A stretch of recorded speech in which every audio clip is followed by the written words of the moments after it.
Hi guys, welcome to my YouTube channel. Today I will speak only in English because it's English tips, English advices, so you need to learn how to speak English.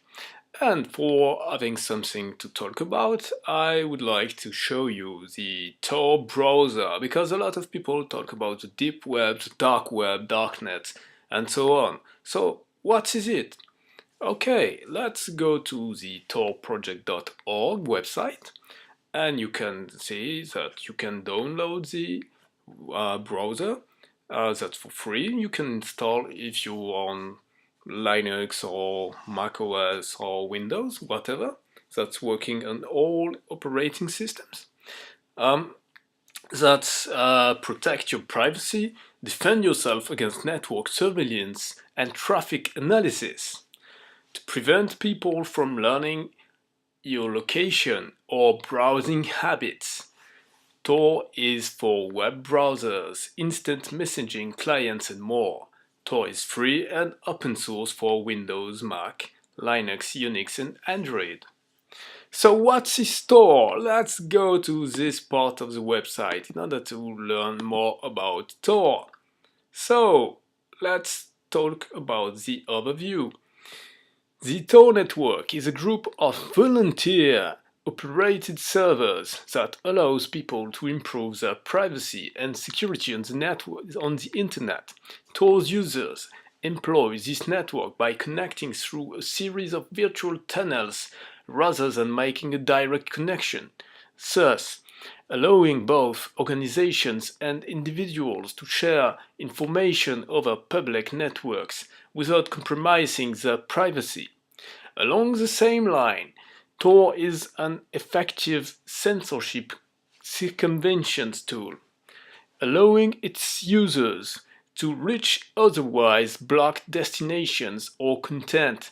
Tor can also be used as a building block for software developers to create new communication tools with built-in privacy features.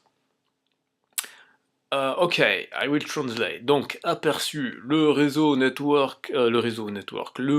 Tor est un groupe de volontaires, de serveurs volontaires opérants qui permettent qui permettent aux gens d'améliorer leur vie privée et leur sécurité sur Internet.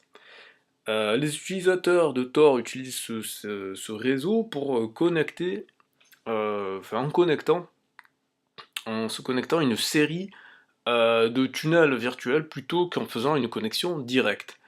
Ainsi, autorisant à la fois les organisations et les individus à partager des informations sur les réseaux publics sans compromettre leur intimité. On n'a pas véritablement de mots pour traduire privacy.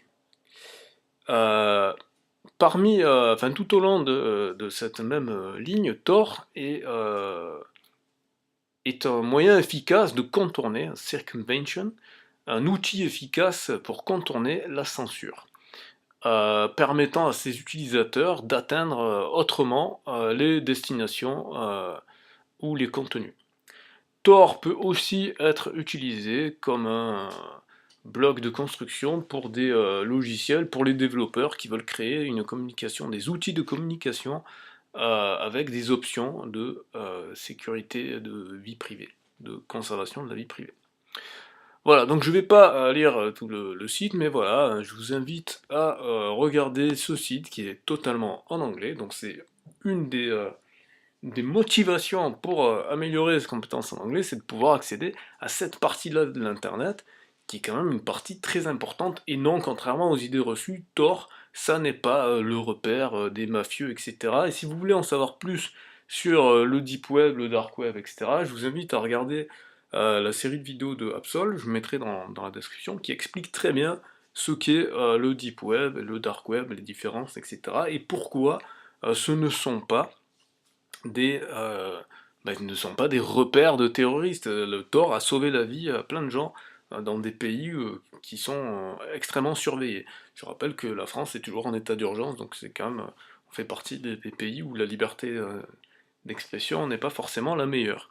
Voilà, donc c'est important de savoir qu'il y a des outils comme ça qui nous permettent...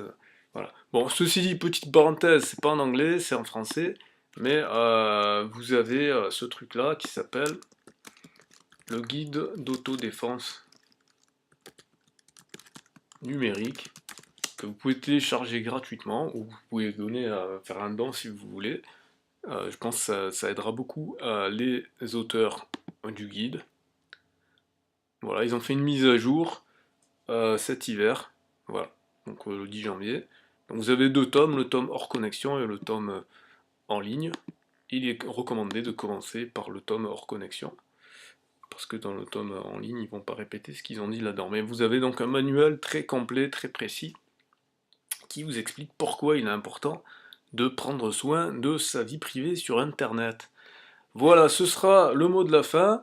Donc comme d'habitude, si ça vous a plu, vous mettez un pouce vers le haut, vous pouvez partager la vidéo, vous pouvez me soutenir bien entendu, et je vous dis à demain pour une prochaine vidéo.